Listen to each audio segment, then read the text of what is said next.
morning. Welcome online as well. I'm so glad you're here. We are wrapping up a series called Colossians today. And in this series, what we've been doing is looking at just one book in the Bible. It's a letter written from Paul to the New Testament church. And the reason he wrote it to us is that in his day, and it's still true today, that everybody was starting to say, look, there's so much more to being a follower of Christ than just following Jesus. You've got to do all these rules and regulations. And some of you feel like that. Some of you are new with this and you're saying, give me the checklist, right? And Paul says, that's not it. It's about Jesus. And so we're going to wrap up today. We've just been looking at one chapter at a time, and many of you have been reading along with us. There's so much more in there for your life, your success, for you living a fulfilled life than what we were able to touch in 4 weeks. But we started out, we said the first chapter, and this is, Paul deals with it right away. He said this, and let's read it together. Jesus plus nothing equals everything. It's not about me acting a certain way, doing or don't doing. It's what Jesus did for me on the cross. Jesus plus nothing. He said, don't add those rules. We looked at chapter 2, and in chapter 2, Paul says, you need to really know this truth. Remember this truth. Rely on this truth of who Jesus is, because in that truth and who Jesus is all of our potential. So we said this, your potential, my potential begins and ends with Jesus. That's it. And so I don't have to look beyond that. I look to Jesus, and what he says to us is that we're his masterpiece. He says that we are his greatest creation. He says that he has a plan for us. Anybody glad for that? Wherever you're at today, you need to know, he says, I have a plan for you, for good works, for your future. And it's a future of hope. Everybody say hope. Man, aren't you glad for that? Some of you right now, you're going, man, I hope life gets better than this. And I want to tell you there's a hope and a future and a plan. That's what he has for you. Your potential begins and ends with Jesus. Then last week, as we looked at the beginning of chapter 3, we said this, because Paul says, look, since you have new life, he's pointing back to that whole first chapter. Everything begins, or Jesus plus nothing equals everything. Because in that chapter, he said, the secret is this, Christ in you. You know, what's the secret to life? The secret is this, Christ in you.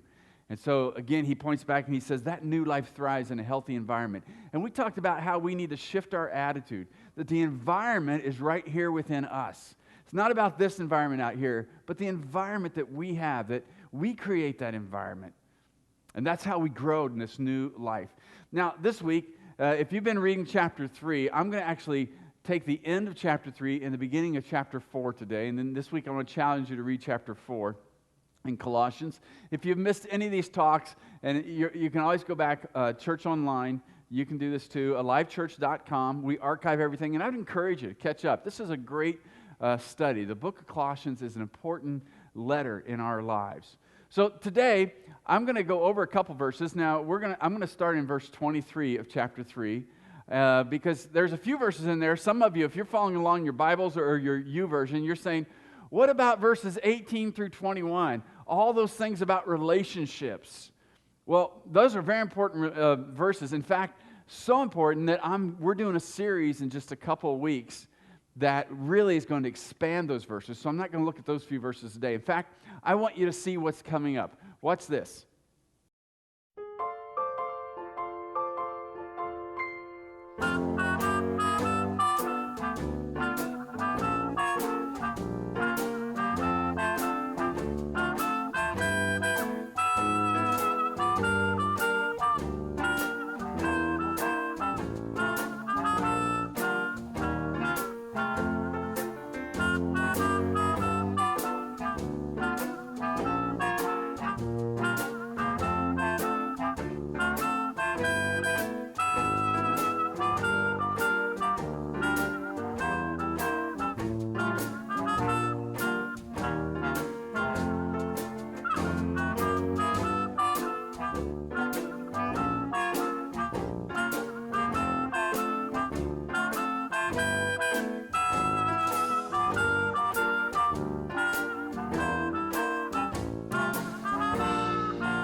So future family. How many of you would agree family's important?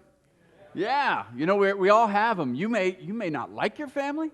We all know we didn't get to choose who our family was going to be that we're born into. Isn't that true?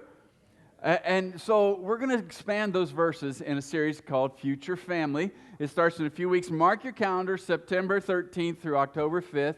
We're going to start the weekend. In fact, when you pulled in today, I know Church Online, you didn't get to see this, but you're going to see the ads all over the place and the banners.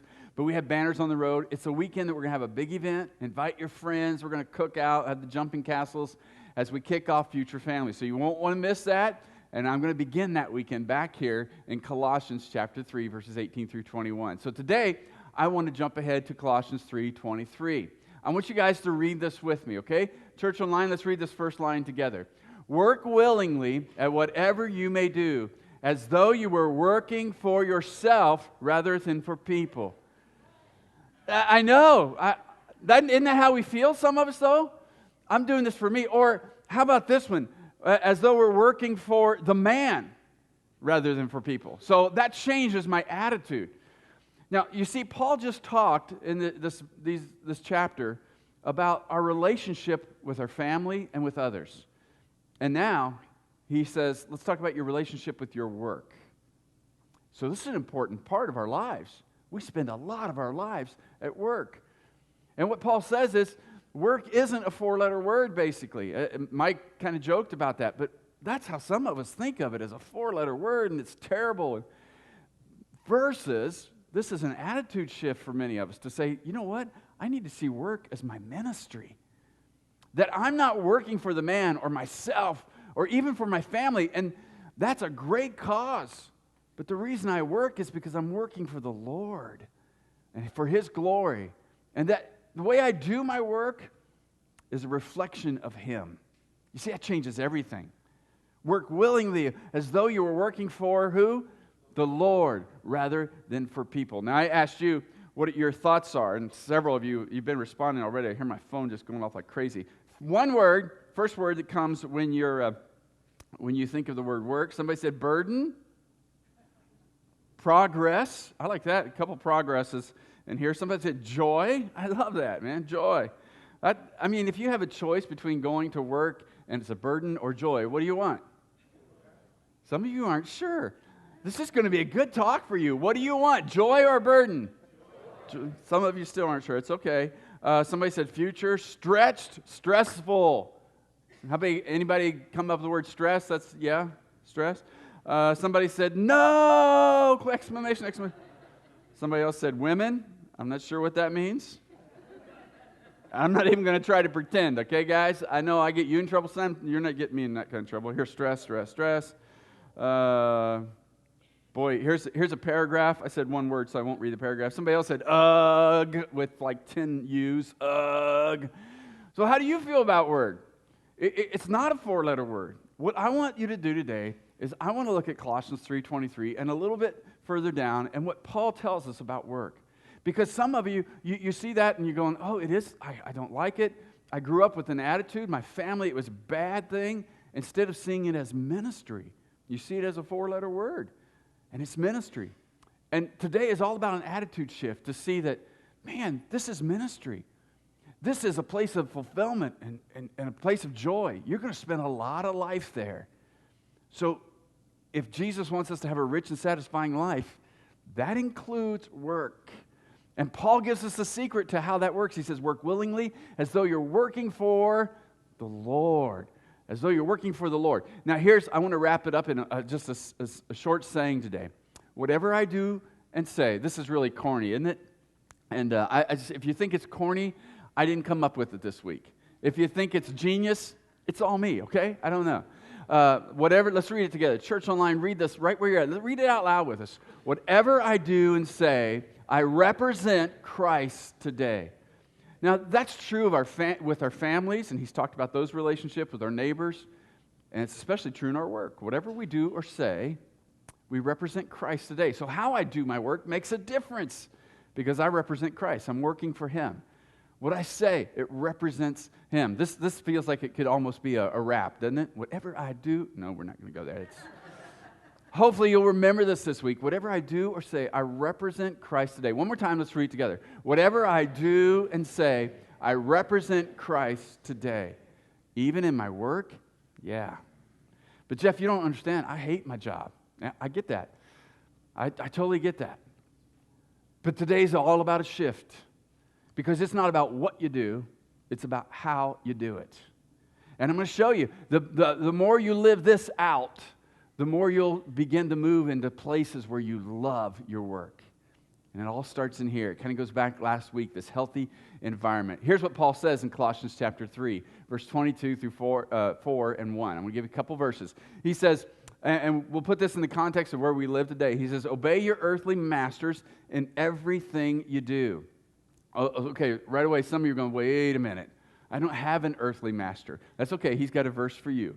If you're the business owner, you're the leader, and you answer to no one, he knew that you'd be here today. And so he said, I got another verse just for them, okay? It's coming up. He said, we're to obey them, and we're to try to please them all the time. So who's my earthly masters? Well, it's the people I answer to. It's my boss, my shift manager. It's the person I'm accountable to. Maybe it's the owner. For me, a board of trustees. Maybe it's a board of directors for you if you're a CEO. Who is it that you answer to? He says, because of your reverent fear of the Lord. Why would I do this? Because whatever I do or say represents Christ. How I do my work, how I respond to them, it represents Christ to them. Now, for those of you who say, man, I'm the business owner, I answer to no one, Paul goes on to say, he says, masters. Everybody say masters. This is leaders, business owners, managers. He says, remember, let's read it together. Church Online, read with us. Remember that you also have a master in heaven. And the reality is, not only do we have a master in heaven, that's who we answer to more than anybody else. If you're a business owner, you have people you answer to. It's your employees. You know, employees, you need to know this. Your business owner, he or she is the one that goes to bed at night. And they're concerned about you as a family and keeping the business going so that you can keep your family going. And that's true of you, leaders, owners. You need to know that. Those employees are depending on you to make right and wise decisions to keep the business successful and going. They're counting on that.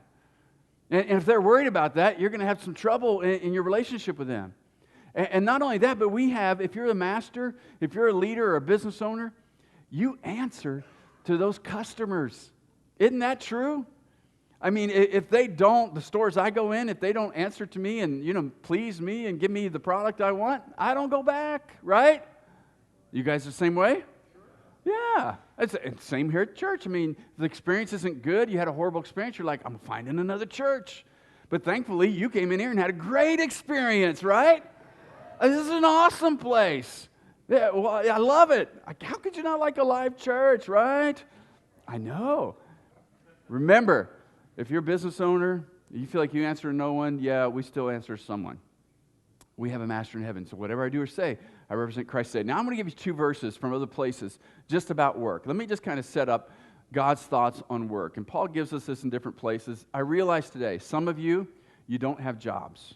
You're looking for work. I know that because I read the prayer requests and I pray for you every week. Today, at the end of the service, I'm going to pray for you to find a job. Some of you are in a position where you say, well, Jeff, I'm disabled and I can't work. And I'll tell you as we go through this how this applies to you.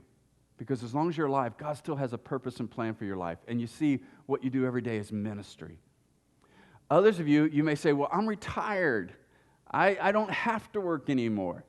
Listen, you don't retire from life, okay? You may retire from a job you had, but you need to see that you are re-upping when it comes to ministry. As long as you have a breath, as long as you have a pulse, God has a plan for you to do good things for Him. So everybody's on board, right? Yeah, some of you are like, oh man, I came in here retired and now I'm re-upping. Yeah! We don't want you to just, retire. If retirement is just about coasting, you only coast downhill. God has something more for you, and it's called ministry. And what He has us doing with our skills, it's ministry. So here's a couple things He says about work. 2 Thessalonians, he says, those unwilling to work will not eat. Yet we hear that some of you are living idle lives, refusing to work and meddling in other people's business. Now, isn't it true that the person who works the least in your business, that person who's always trying to get out of work, they're the meddlers? Isn't that right? It's true in every group of people. I mean, in the church, you know who complains the most? The people who do nothing. Yeah, the ones who sit back and do nothing, they know it all and they're ready to call the shots. That's true of your family. It's true every people group. That's the way it is. The meddlers are always the ones who are living idle lives. Okay, so nobody wants to be that, do you? How many of you are sitting next to that? No, just don't. Don't raise your hand. I already saw some of you go, see there, I told you. Just talking to you today. And some of you right now are thinking, oh, I wish so-and-so were here. No, let's take this for us, okay? I don't want to get to that place in my life. And God says that if we're unwilling to work, that, man, we don't even need. He's given us this as a gift. Now, here's what he tells us. Here's what he says if we start to getting a little lazy. Let's read it together. Church Online, let's read it out loud.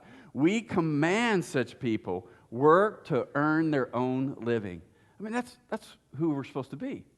You know, God worked for 6 days and then he rested. You know, some of us, we were for 2 or 3 days and we're like, man, I need 4 days of rest. And I'm going to talk to you about rest here in a minute because that's important too. But you're okay up to 6 days. You're good, okay? Everybody say 6 days. Yeah, that's how we were created. That's what we were created for. So I know if you're doing the 3-day thing, that's great for you, but you just need to know you're all right. All you type A's, all you who love work like me, you're okay up to 6 days, okay? 6 days, we're all right. And we do that. It's an honor, man. It's part of how God's created us. Here's what he says to, again, people with work. He says, and this is important for us, if you're a leader, a business owner, and you're writing the paychecks, you need to see that this is something people earn. You're not doing them a favor, okay? If you're writing that paycheck and like, oh, they make more than they should make it. No, you're not doing them a favor. When people work, their wages are not a gift. They've earned them. It's something they have earned. Never be lazy, so we earn our wages. And I really want to stress this for those who would say that I'm the masters. I'm one of those masters. I'm a leader. And you know, if you begrudgingly write checks to your workers, you need to see they earn it. They deserve it. You need to celebrate that they've done this job. Now, for all of us, he says, let's read this together, okay? This is so good for us. I love this stuff, okay? Church Online, let's read it together. Never be lazy, but work hard. Whoa, work how? Hard. Work hard. Why? Because whatever I do or say, I represent Christ today. Say it with me. Whatever I do or say, I represent Christ today. Can you imagine if somebody hires you and you're a lazy person, and then you say, oh, by the way, I go to a live church and I'm a follower of Christ. Do you know what their thoughts are? I'm not going to that church, and I sure don't want anything to do with Christianity. We don't want that, and thank goodness that's not what I hear about you guys at a live church. Work hard, he says, and serve the Lord enthusiastically. He puts those two together. Hard work and serving the Lord enthusiastically, seeing that my work it's ministry. It's not some 4-letter word, but to realize this is my ministry. The Lord has put me here, and wherever you are right now, you're there, and God wants to use you. And I know some of you are in college, and you're like, Jeff, you don't understand. I'm just working an hourly job trying to get through school. Don't underestimate that God has you there in your work, and what he wants to do through that. He wants to use you. That's ministry. This is an attitude shift for some of us, but you need to see that. Let's read it one more time. Whatever I do and say, I represent Christ today. Now, before we go further, I want to ask you, how do you look at your work? It may be like this guy. I want you to watch. Every day is the same. Up at 6, shower by 6:30, dressed by 6:40, hot cup of coffee, breakfast on the run, out the door by 7, work by 8, more coffee. And then all day I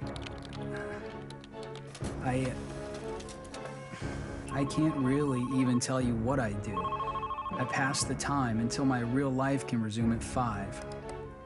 And I drink lots of coffee. I guess I live for the weekends and for 2 glorious weeks of vacation a year. For 8 hours a day, 40 hours a week, 2,000 hours a year, I do this. If I manage to retire from this job at 65, it means that I will have done this for over 70,000 hours. 70,000. That's 9 years of my life. My life. This is what my life is about. This is my territory, this cube, these tasks, these accomplishments, this horrible coffee. What am I doing with my life? They told me that Jesus loves me and has a wonderful plan for my life, but this hardly seems to qualify. I'm grateful for a job. I'm a hard worker. I'm not opposed to work. It's just that I want my life to mean something. And I know I should be satisfied with spreading some love to my coworkers, but is it enough? I want to have a passion for what I do. And I want to know that it has purpose. I want adventure. I want fulfillment. I want more. But I have to pay the bills too and meet my responsibilities. My family is counting on me. Honestly, I don't know how to balance it all. I feel stuck and lost and confused, and I'm afraid that I'm wasting my life. What time is it? Only 9? 8 more hours.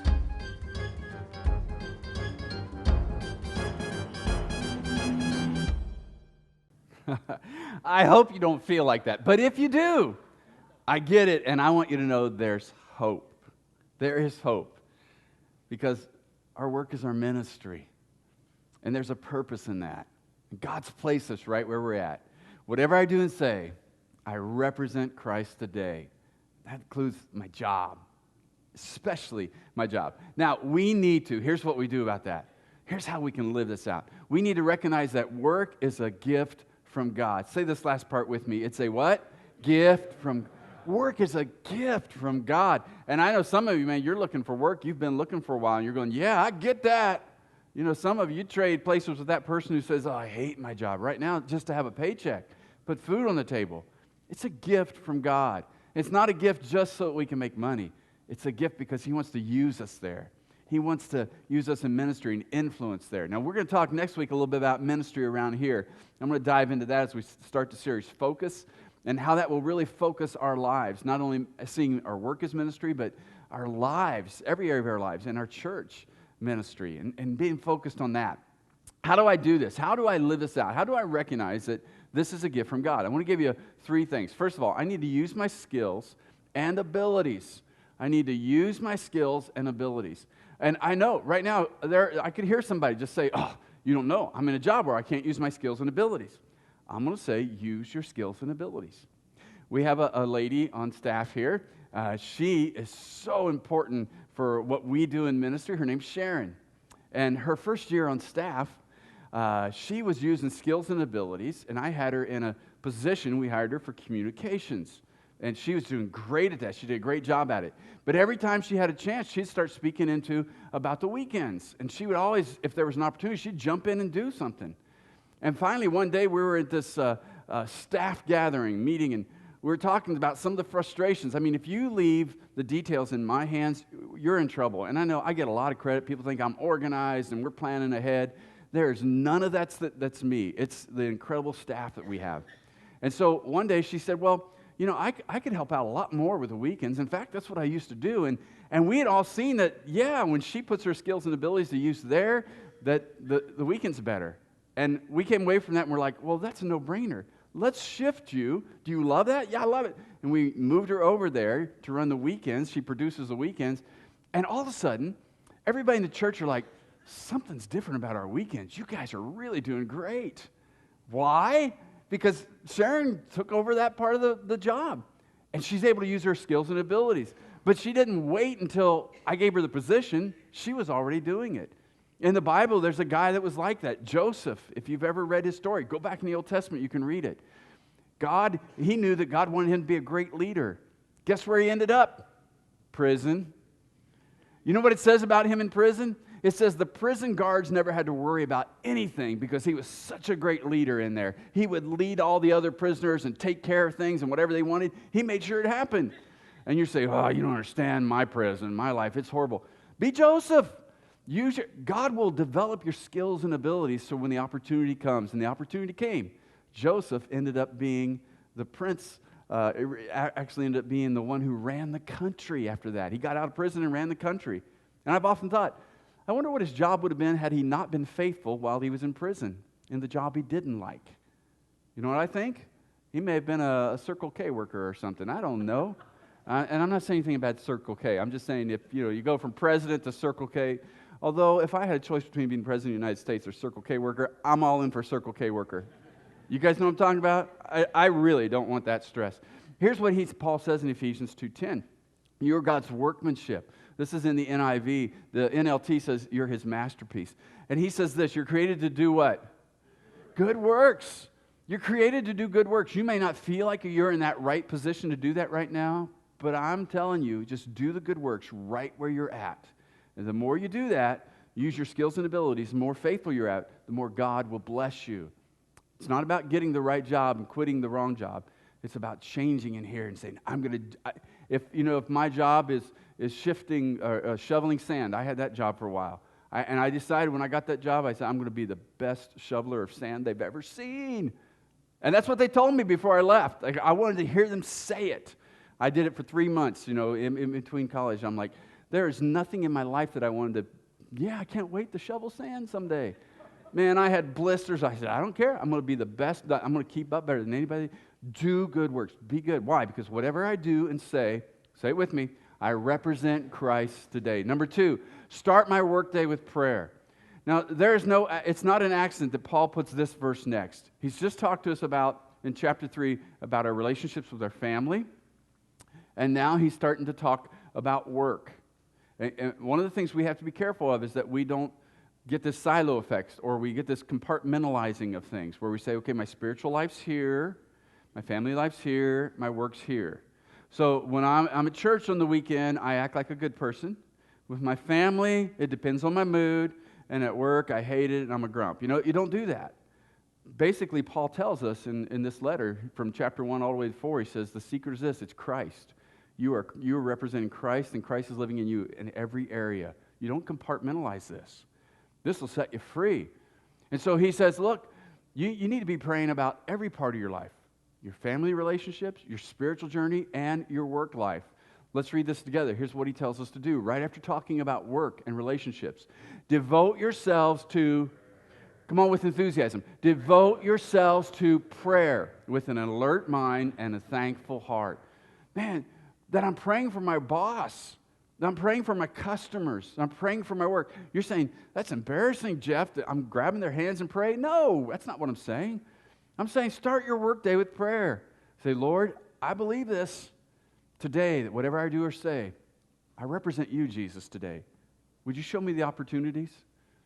I pray for my boss. You know that person who bugs you at work more than anybody else, that jerk? They rub you wrong. Pray for them. See that God has placed you there for them to minister to them. And if that bothers you a little, realize this. The sooner you minister to them and help them become all God wants them to be, the faster you get through that. Look at it selfishly if you want. Pray for them. Pray for the success of your business. God has placed you there to bless your business. If you're a follower of Christ, you need to walk into work every day and realize, man, God's going to use me to bless these folks today, to bless my company. If you're not a Christian, and you say, I'm just checking out Christianity, and you have that sense of, man, there's more to life. There is. And that all of this adds up to a purpose and a plan. Work is not just work. It's a ministry. God wants us to be praying about. He's placed us there to be a person of prayer over our work. In Galatians 6:4, he says, pay careful attention to your own work. And this is important when we're praying and really being successful at our own job. He says, for then you will get the satisfaction of a job well done. Whose work am I supposed to pay close attention to? Yours. Yeah, you should be praying for your work. And get your eyes off of everybody else. I know, if you're in any kind of a large company at all, or maybe even a small company, there's always one person that doesn't do their job, and you have to pick up the slack, right? And if you're sitting there saying, we don't have a person like that in our business, you may be that person. So,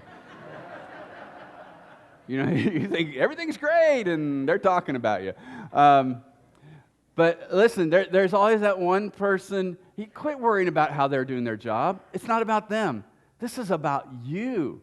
Whatever you do or say, you represent Christ today. So pay careful attention to your job, and then you'll have satisfaction. You'll be able to come home at night and feel fulfilled and lay down and go to sleep at night without feeling that guilt of, man, can you imagine if we as a church, as Christians all over the world started saying, you know what? I'm going to be the best I can be today in my job every day because I represent Christ. I'm going to give it my all. That's a part of my ministry. It's a part of my witness. And I'm going to just focus on me doing it. Can you imagine how that changes our community? How that changed business world? It just changes things completely. You become suddenly, as Christians, we become the people, everybody's saying, that's who I want to hire. People may say, I'm not a Christian, don't even believe in it, but I know those Christians, and that's who I want to hire. They're faithful. They get the job done. I can trust them. That's who we should be. That's who we should be. Whatever I do or say, let's read it again. Whatever I do and say, I represent. Are you guys getting that? Am I annoying you yet with it? Oh, then I haven't done it enough. Let's do it one more time then with enthusiasm, okay?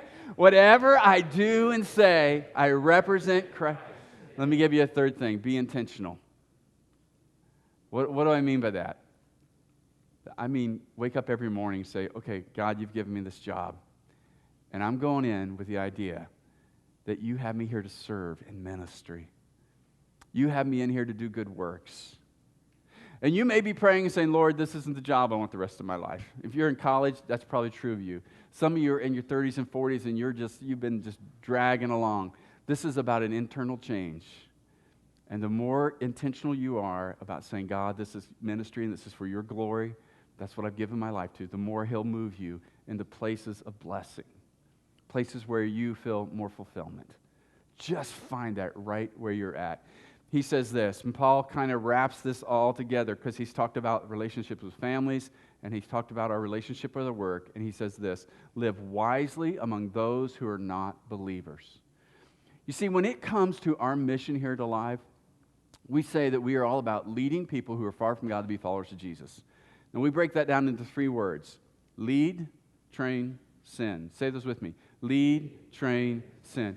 We're leading people to Jesus, we're training people to follow Jesus, and we're sending people to lead for Jesus. Now, a lot of times when people hear that word send, I hear them say, oh, so you're trying to raise up a bunch of pastors or missionaries to send them over to other continents, and we're like, no. We want to raise up people who are not followers of Christ to become followers of Christ. We want to train them to be successful in that. And that's what we have classes around here. That's what we're all about on the weekends. And then we want to send them into their workplace, send them into their family life to be ministers for Jesus. You see, your ministry, we look at this and we say, not only is ministry here, and again, we're talking about that next week as we start focus, but your ministry is at work. You're sent there. We believe that about you. We believe it so much that in our foundations class, we do things where we help you discover your God-given skills and abilities, to help you develop your skills, how you get better at those. Some of you are saying, I don't even know what my skills are. Sometimes skills are so natural and abilities are so natural, you think everybody can do them, and they can't. You've got a gift. And we believe in it so much that we even do personality tests and say, God's giving you this personality, and here's how He'll use you best. Take this into the workplace. We're committed to helping you succeed in this. Why? Because we are sent. We're sent into our community, into our workplace, into our families. Live wisely among those who are not believers. Make the most of every opportunity. That's what it means to be sent. Let your conversation be gracious and attractive so that you will have the right response for everyone. This is a part of our life at work, that we would live that way. Why? Because whatever I do and say, I represent Christ. That's just going to annoy you all week, isn't it? I know all these corny ones that people are like, I can remember that one. You know, I come up with these deep spiritual ones and everybody says, I don't remember that. But I remember this corny stuff, you know. So I know that Mike Gray, if you think it's corny, Mike Gray came up with it. If it's really good, you go, hey, Jeff, that was pretty good, okay? One more time, say it with me. Whatever I do or say, I represent Christ today. Now, I want to give you one more thing real quick. I want to talk to you about a day of rest. Okay, in the Bible, it's called a Sabbath, and some people say it's a certain day. Well, we see that's not true when we come into the New Testament and the cross and grace, that changes. And Jesus says this. It says, Jesus said to them, the Sabbath was made to meet the needs of people. Yeah, it's not to meet the needs of the church or just to go to church. It's to meet the needs of people. Jesus was very clear about this. You see, I want to talk to those of you who are workaholics. You love your work. You wrote in and said fulfillment, love. I'm one of those, okay? Honestly, my wife did not know what I was talking about this weekend. And yesterday, we had one of those moments where she came in, shut the bedroom door, and she said, we need to talk. And guys, you know what that's like when your wife says that and she closes the door so that the kids can't come in. I'm like, oh. Like, no, another one? You know, I mean, that's good. What'd I do now? Anyway, she said, look, you are working so much right now. You got to slow down. I need more time with you. And I get that because I love work. I find so much fulfillment in that. So let me talk to you all for just a moment. You need a day of rest. You got to do that. It's okay to work up to 6 days. And some of you are like, 4 days is my limit. That's okay. But we're allowed to work up to 6 days. I take full advantage of that. But we have to have that day of rest. We are designed for that. If you're an employer, you're a business owner here today, you need to know that for your people. You're not getting their best if you don't make sure that they get their rest. You got to make sure of that. And if you're just saying, well, we're going to push through and I'm going to make them work more hours and then we'll succeed, it doesn't work that way. There becomes a tipping point where they're so tired they do worse work. It's your responsibility as a leader to make sure they get their rest, their vacation time with their family. You know, there's sometimes around here, some of the guys, man, they're so committed. And I'm like, you haven't been with your family. This other stuff can wait. Go. You need to do that. You need to do that for yourselves as well. Take advantage of time off and rest. Now, here's how to have a great Sabbath. This is Jeff's tips. Everybody say Jeff's tips. This isn't Paul. This isn't Jesus. These are my tips. These two are my tips, okay? If you work with your hands, rest by using your mind. Okay? If you're gifted at working with your hands, you're skilled at that, you know, you may want to read a book or something. You don't want to go home and it's like they say, a builder's house is never finished, a mechanic's car never runs right, but everybody else's car does, right, that he fixes. Well, why is that? Because he doesn't want to work with his hands when he gets home. So know that. That's true about you. You want to rest by using your mind. Maybe you'll want to read a book. Read more. If you work with your mind, rest by using your hands. So I work with my mind most of the time as a pastor. So that's why I work by using my hands. That's why I'm an artist. My wife will tell you on my day off, I'm usually up early, starting to paint, working with my hands. I find so much rest in that. That's how I rest, is by doing that. Because people will often say, well, don't you just read the whole time you're off and you read like through the whole Bible on your 2-week vacation? I'm like, are you kidding me? The last thing I do on vacation or a day off is read because that's all I do all week long. I read constantly. So I'd like to do things with my hand. Now, I do read the Bible on my days off. I'm not saying that. But I read just like everybody else. Give me one verse, and that's my nugget, and let's go for it. I'm not digging in at that point because that's all I do. So work with your hands. You'll find all of a sudden it just rejuvenates me to work with my hands as an artist during the week or during the days off and then come back and work with my mind. So whatever you are, some of you may need to get a hobby. Everybody say hobby. I know if you're working with your mind, you need a hobby or whatever it is. Now, I want you, if you would, take out your connection card. Next step this week, Colossians chapter 4. Let's end the series by reading the last chapter, Colossians chapter 4. Why do we do this? Because what I commit to is what I become. I've been praying for you guys. A lot of you have been reading through this, and we've been seeing the feedback. It's been such a great privilege just to read with you in Colossians. Check that off, and I'm going to be praying for you this week. You guys praying for me, right, as I read? I'm not batting 1,000%, but hey, my batting average goes up when I do this. So that's what I want to see you do. Now, let's say it one more time before we wrap this up, okay? Drop those in the offering buckets here in just a moment. One more time with absolute enthusiasm. Whatever I do and say. Very good. Now, can you imagine how our community would be different if we all lived like this? You imagine not only this church, but just this church, but if every church did it. But let's start with us. How would our community change if we went into the work world and we said, you know what? I am sent to do this and represent Him here in my job. I'm going to be the best worker I can be. Maybe I'm not using all my gifts and skills yet, but I'm going to do the best I can right where I'm at. How does that change our community?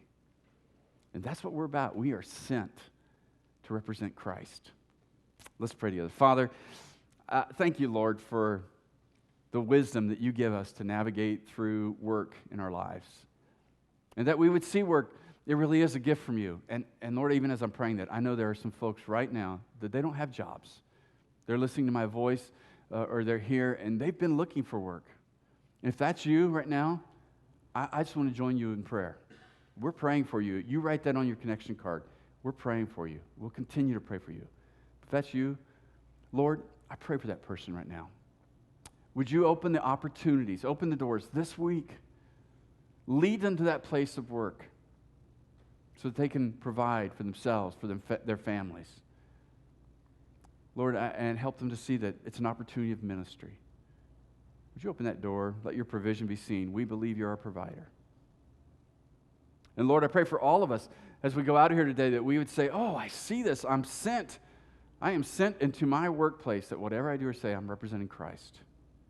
Give us that attitude shift. And if that's you, just say, Lord, change my heart and my attitude right now.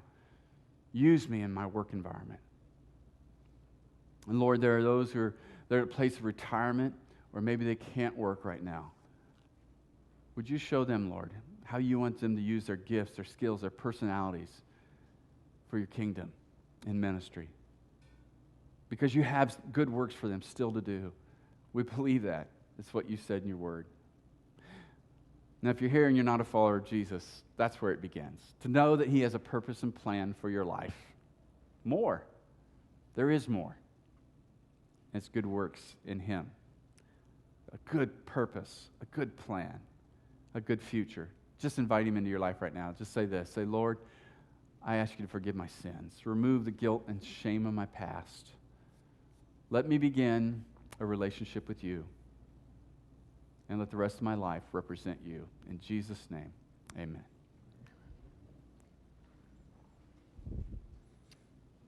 In just about 2 minutes, the ushers are going to come forward and receive our tithes and offerings, as well as your completed connection cards. So if you'll finalize those.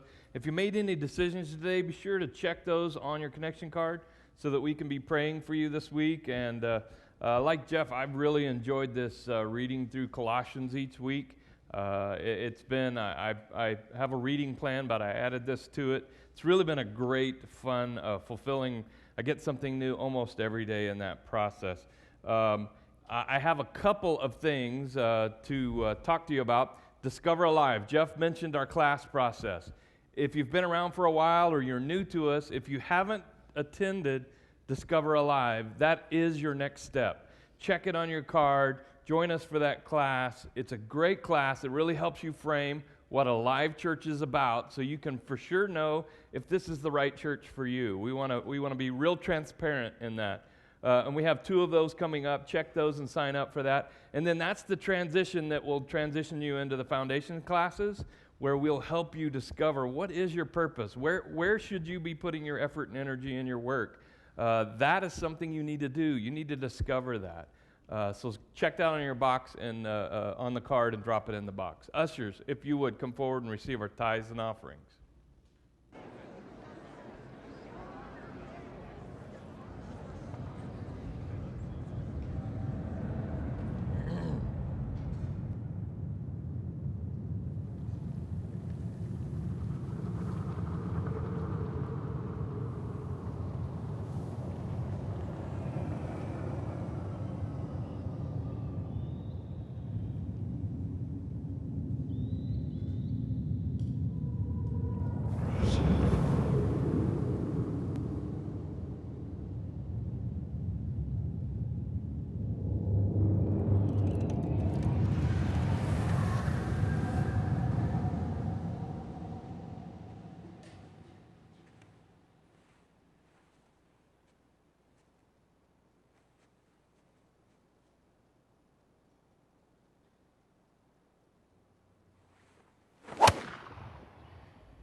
So, anybody else want that kind of focus? Yeah. Anybody catch yesterday? Guy shot a 59 in a golf tournament. All of you golfers know what that is. He was on pace at one point to shoot a 56. Unbelievable.